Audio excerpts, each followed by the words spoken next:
Okay, hi, I'm Jessica Colmenares. I'm going to be doing your interview today. Hi, I'm Dylan Castro. Hi, Dylan. So, if we could start off the interview by having you tell us a little bit more about yourself. Well, I got in trouble the first time when I was like 13. I kept going into the juvenile system and I was offered like a stipulation basically to stay in juvenile justice and not go and fight my case in adult. It wasn't for something that I particularly did or was involved with, but I didn't want to face that case in an adult courtroom, and my family didn't either. So as a juvenile, I basically stuck with the decision of my mom of taking the stipulation and staying in juvenile detention rather than fighting that case in adult court, where if it was a serious case that could have been charged with, a good amount of time rather than taking the program.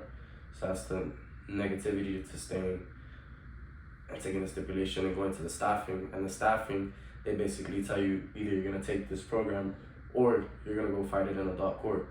There's no other offer, You're either gonna take a level 6, a level 8, a level 10, or take direct file. You just wasted your time as juvenile. That didn't mean anything because you're gonna start again once you get to adult. So, do they have you? I've heard in some cases they have you sign a confession in order to enter into the program or the stipulation that you mentioned. Did they have you sign a confession or confess in any way? That's kind of what the staffing is, to talk about the situation of what happened, and they take everything you say into accountability and place you in the category that they think is correct, and that could be based on somebody's attitude that day and how they wake up that morning, Yeah, I was gonna ask what do the different levels represent, and how do they? It's crazy because you'll see some people go home, you'll see some people leave, and it'll just be a different person waking up and how they feel that day. Some people they spare, some people get it worse than others. And is there any particular system to that, or does it just seem to be random, or is it directed at a specific group of people, do you think?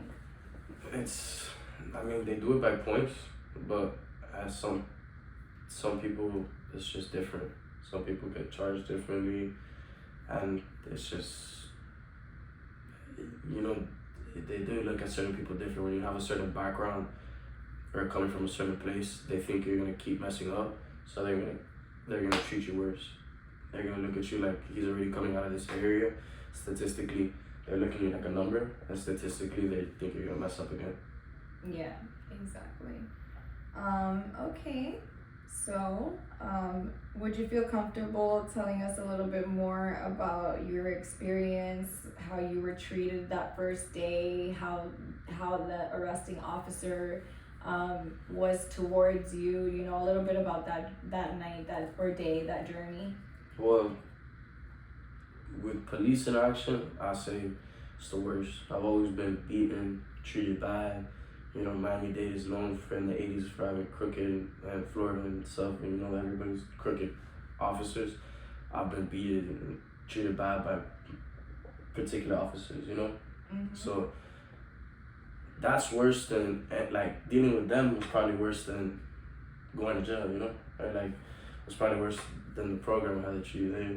Because they had me handcuffed, asking me questions, beating me. Jesus. Yeah. And you were a kid? Yeah, I was 16 at that time. Jesus Christ. But at the program, they introduce you. You have to go up in levels. It's by a level system and stuff. The one in Florida City, the first one I went to was 6.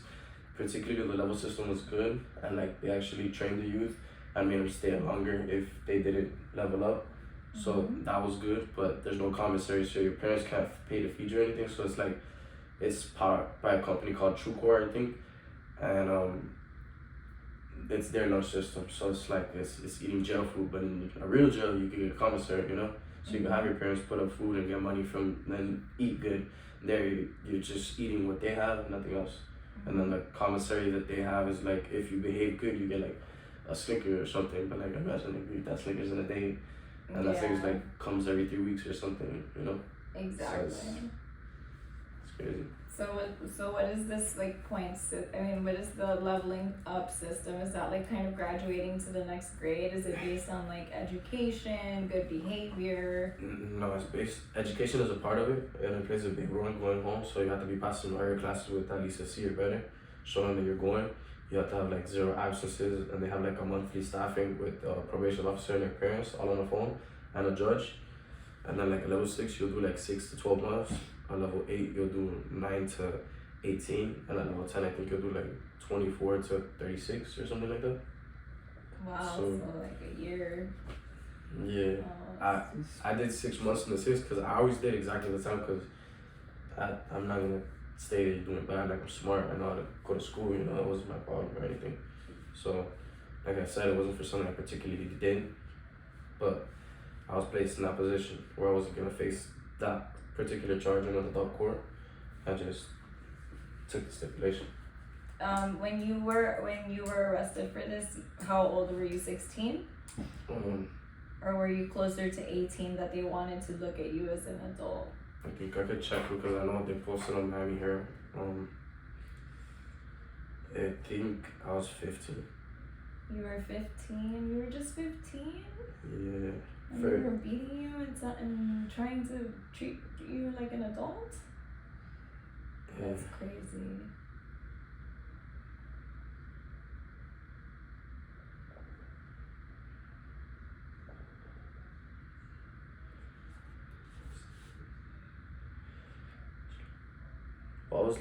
I was 16. You were 16? That's crazy. Yeah, I was 16. And they wanted to treat you as an adult. So basically when they presented you with the option for diversion, like they told you that you qualified for diversion, how did that conversation go?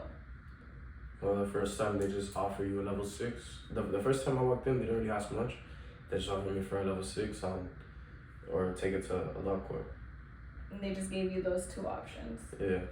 Did they tell you the basis for the options? Did they tell you why they were giving you the diversion option and you know? Yeah, because they base it like on, depending on kind of like how they shape you to be, they'll base it on if you're a violent person or a drug abuser, they'll send you to a rehabilitation kind of program, or like they'll send you to a violent program. And then in the program to level up, you have to go to school, and then you have to do like a little therapy, depending on what it is. It'll be like a substance abuse therapy, or it'll be anger management therapy, or you have to do both, you know? Mm-hmm. And then like you have to be passing all of that. You have to have good good notes from your therapist and stuff, from everything. So on all boards, you have to be good to go home. And like some kids, like you say, some people wake up different every day, so some kids don't get that. You kind of have to mold yourself to make everybody happy every day in that program, because if you don't, those people that wake up different every day just have something to say about you. You get me? So now you're living in this new high school, basically, where people are fake, and you have employees coming every day, and they watch you, and they put a note on how you are. And then you have a therapist watching you, have teachers watching you, you have a case manager watching you, and you have a probation officer that hears. And then the PL tells your judge, you know? So your case manager could just particularly not like you because you're just an asshole of a kid, or you don't know how to play the game, because it's all a game, and you don't know how to be how you need to be for them. You're molded to make them happy, you know? Because maybe some people just can't fake it till they make it and make somebody happy, you know? Because that's sometimes like people don't want to do that, like, you know, sit there in front of a boss or something and act like everything's okay when it's not. But that's the type of world you go into, and they're like, there'll be some COs, well, they're technically like child supervisors or something when you're in juvenile that will ask us that watch you, and they'll be the ones to kind of put notes and stuff. Yeah. And that could bring you down. In a monthly meeting, your PO could be like, oh, just because of what this person said, I think he needs another 30 days. I think he needs another 60, or like use a fight to keep you for 90. And that, you know, if the government makes money, they get paid off of it. So they're gonna always try to hold you as long as they can. Some people, like, when you know how to like mold yourself to be that person that makes everybody happy every day, you'll go home right away. But like, you need to be that type of person to build like that. If you're not, like, you're not gonna make it. But that's unfortunate that you felt like you had to mold yourself. Like you didn't feel like you were actually getting treatment or getting better or getting, diverted. Like you felt like you were expected to behave a certain way in order to be free, and you had to adhere yourself to that way in order to get out. You didn't really feel any like internal changes. Yeah. You were kind of just going with the flow, and they could use little things against you, like this hypervigilance that they were always watching you guys. They could use that against you, or kind of retaliatively to keep you longer within the system. So they don't really because nobody knows what's going on. So it's up to what they say, And the people that come and check from Tallahassee come and walk through and leave in a second, and they don't even notice the flaws, like the bugs that are outside or the bugs that are inside, They don't notice the cold water, stuff like that, because that's like stuff that I had to deal with in my 6. Then the level 8 that I went to, that one was in Palmetto Bay. That one got closed because the first it's FHA or FA, Facility Administrator, beat one of the youths. And then, that doesn't come on the news or nothing, you're not gonna see it. But he beat one of the youths, got fired. So we didn't have an FH for a while, FA for a while. And then we got another one, and that guy was he was cool. He was more like I'll talk to us or whatever, but he'll spend more money on the youth, I'm not gonna lie. And supposedly, I don't know, but that program's closed now. They have put the food, because our food system changed when he came to, and it went to the same, the True Core had, and that's way cheaper. So the same money he was pocketing. So it just shows corruption all around the board. Mm-hmm. So it's like, you go into this place to get better, and then the place, that's the place I got my high school diploma in. So I'm gonna always remember that place. I spent 12 months at that place. You're gonna think about it like, damn, it's closed now because of corrupted, corruption. Like you were just a part of a corrupted system. I just did $1 for them because the state probably paid them for me to go to that program, and got closed down.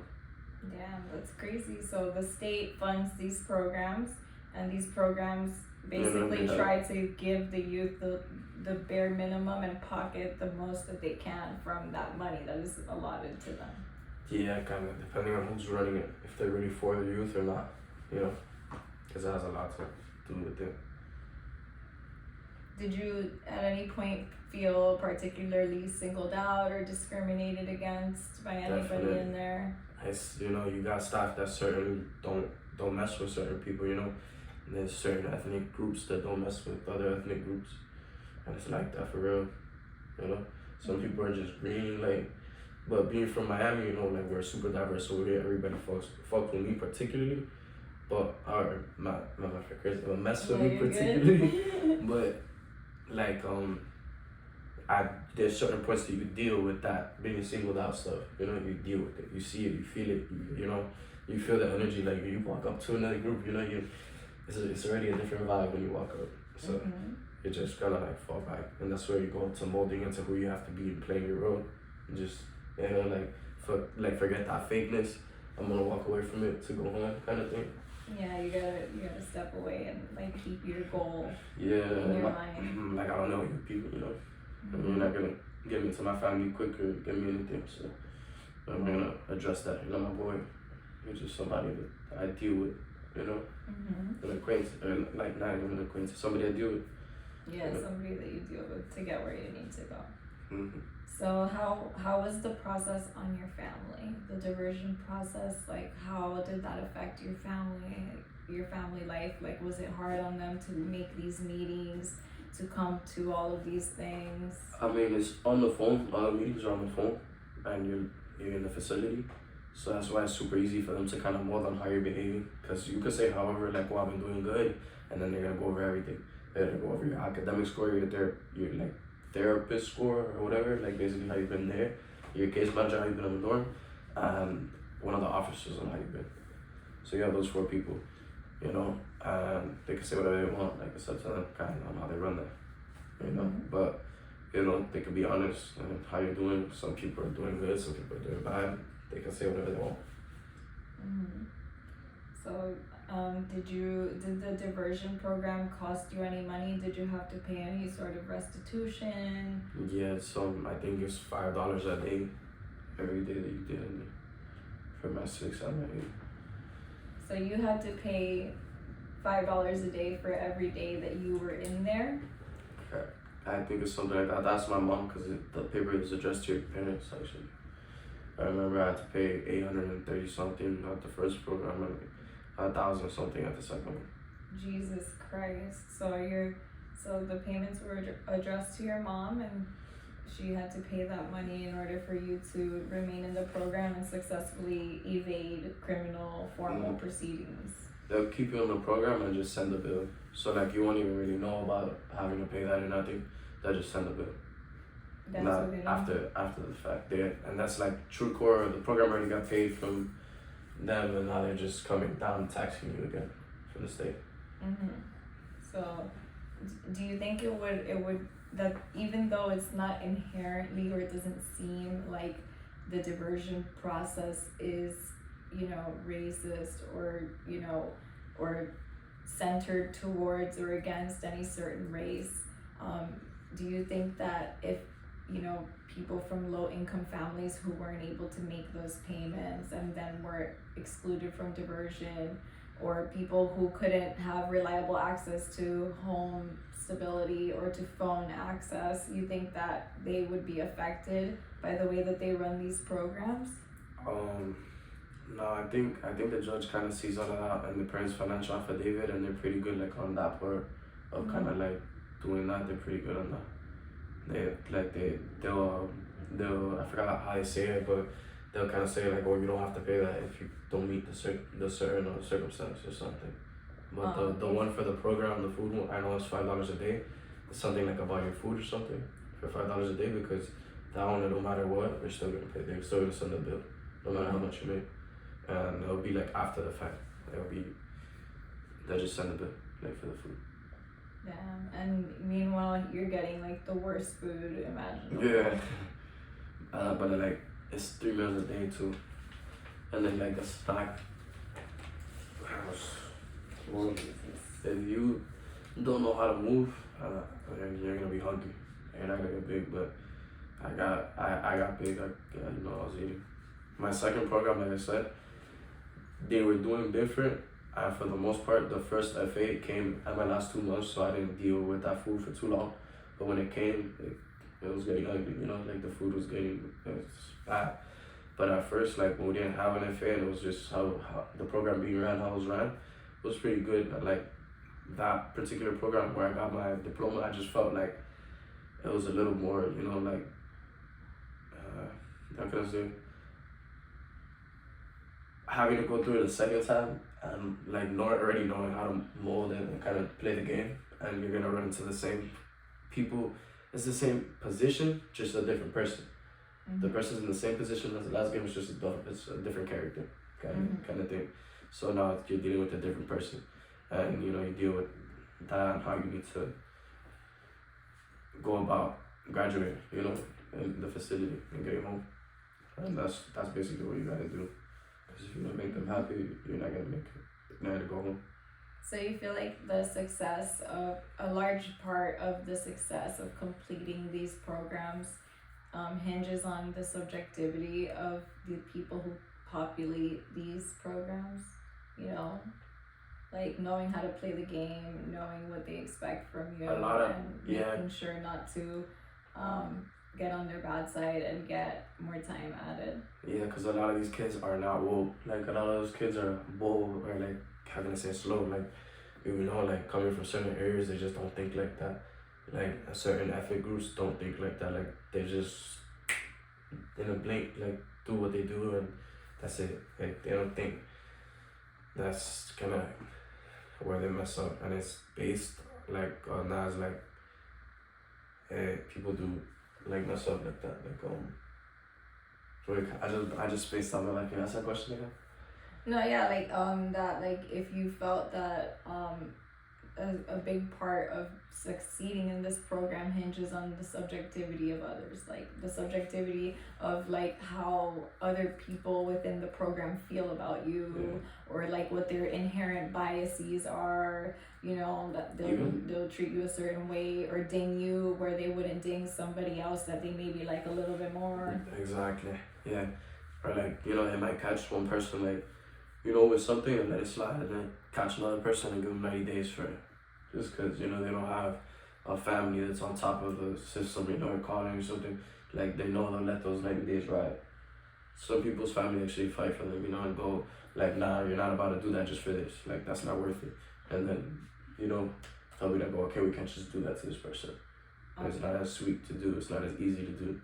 So, that they kind of know what they're doing systematically. Yeah, so that's interesting that like if you have a family behind you who's like on top of it, who has like all the resources to be on top of it, you get better treatment and more fair conditions than somebody who maybe doesn't have a family on the outside. They take advantage of that. Yeah. And they use it against them. And then like my level 6, you were able to send soap, but you can't send no food or canteen or get canteen, but you were able to send like the soap and like slides from your house. Mm-hmm. So you could always get that. But again, that affects you on like how your family has money or not, because if your family can't buy the soap and ship it out to the program, you're not gonna get it, or take it, you're not gonna get it for some time, you know?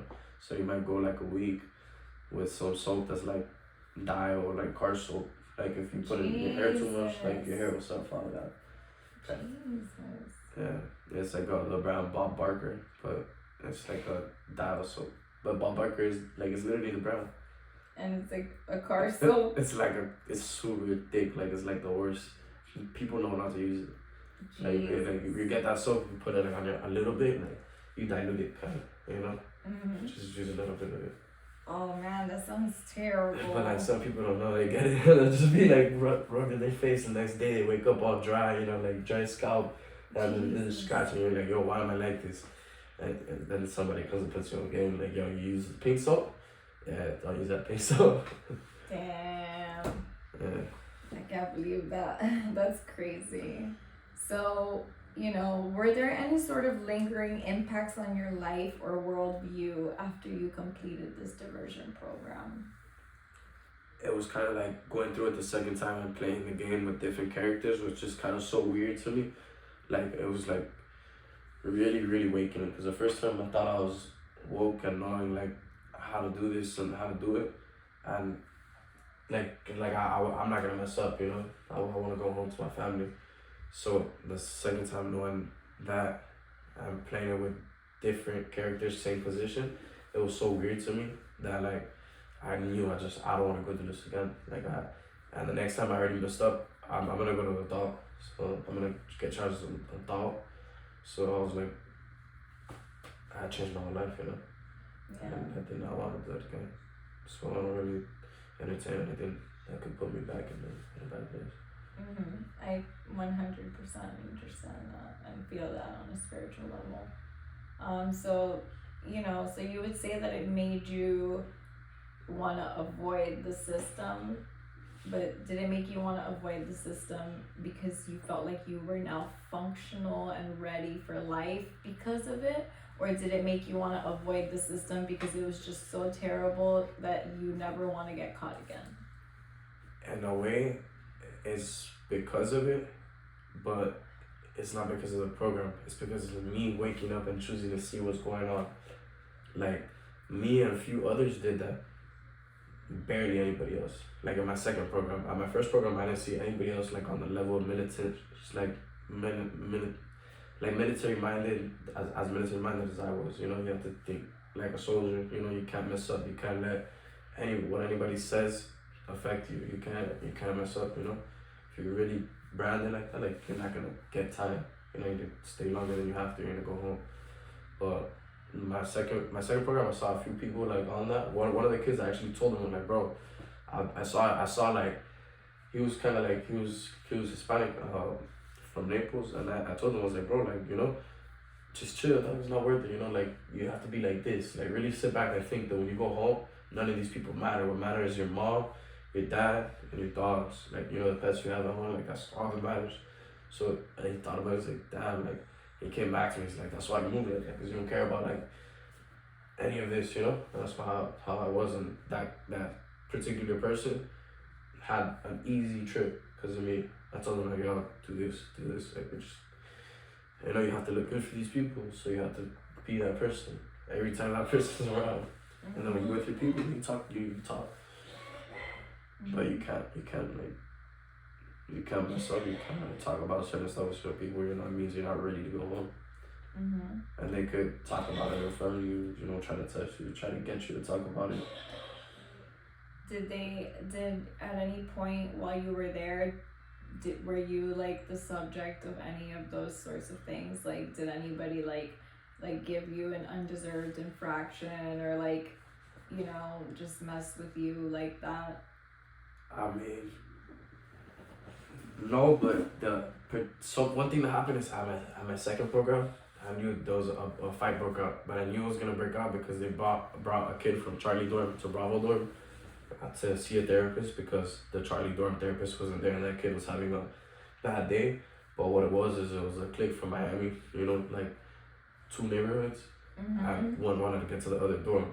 So I already knew that was gonna happen, you know. So as soon as that happened, I already hit the wall. So you see it on camera that I'm literally it was a Saturday morning, and they're playing a Chief Keef song on the pod. So everybody's going crazy, jumping to music, and then they bring that kid, and I literally see it in slow motion. They throw one side up, the other kid throws one side up, and they throw it down, and the other kid just punches him right in his face, and I just stayed on the wall. So for that particular thing, everybody on the dorm got penalized except for me, because I was the only person doing what I had to do. If I break out, just hit the wall. You're straight. And then once they say, what are you doing? Go to your room. You're good. I was the only person like, yo, bam, hit the wall. That's it. I watched, and literally like, the fight even came to my part, like the fight came to my part, but everybody was like running and scrambling to watch it. But like, I was just, that's the wall, like, they're already fighting right there. I just like walked away, you know? And they see that on camera, so they can't do nothing, but. Yeah, they can't deny that you were not involved. Yeah, so a lot of people got extra time for that.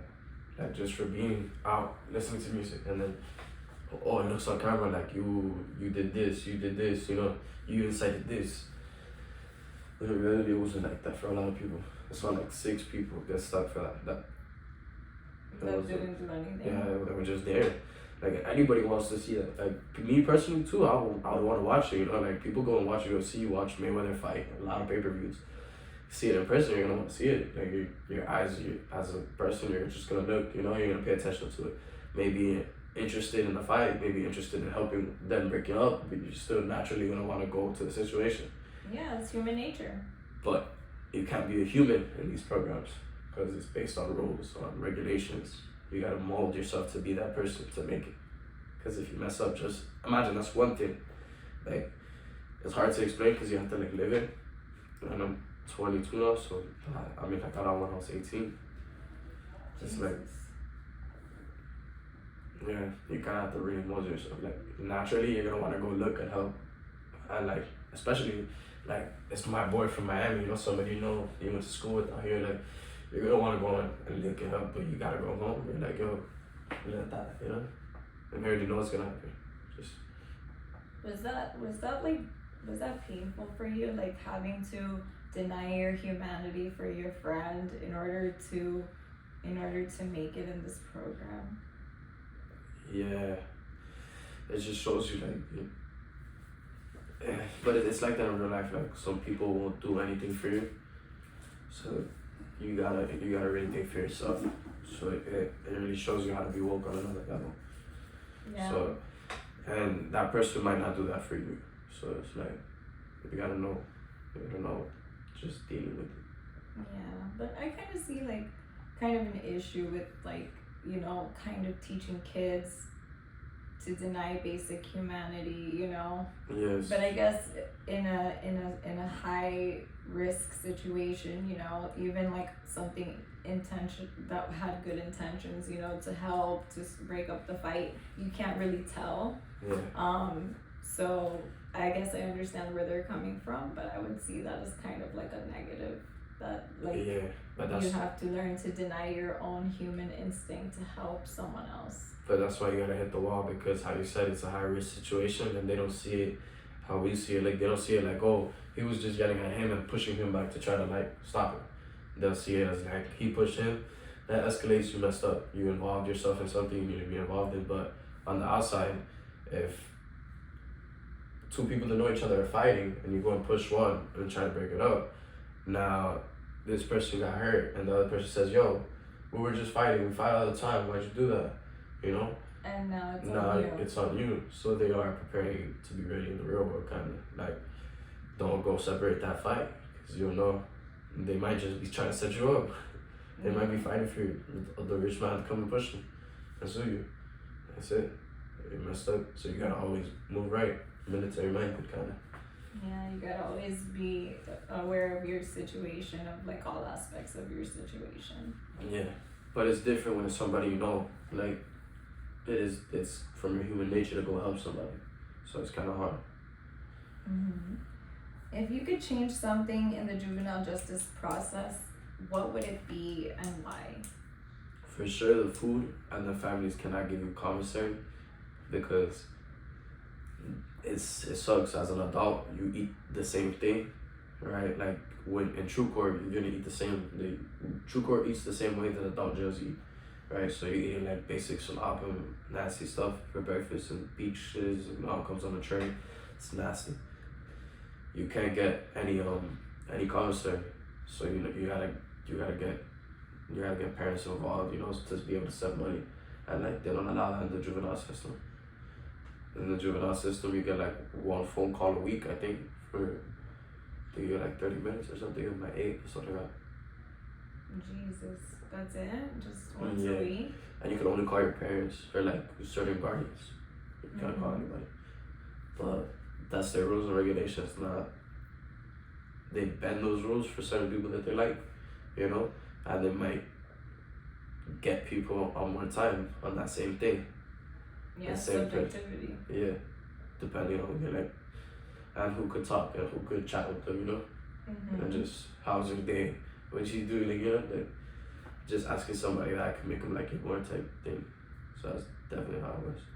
Yeah, like you learn to like build relationships or avoid relationships, with certain people. And you learn, like, right when you get there, you hear about how people are, like, They give you the lowdown. Yeah, the rundown, like, you'll kind of hear like, oh, this person's like this person's like that, and then you're already knowing like this person's a snitch because he's telling you everything. Oh my God. Yeah. The one showing you around. The one showing you around is just the type thing. God. Yeah.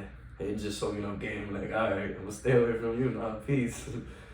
But like that, you don't want to be around anybody. So be secluded.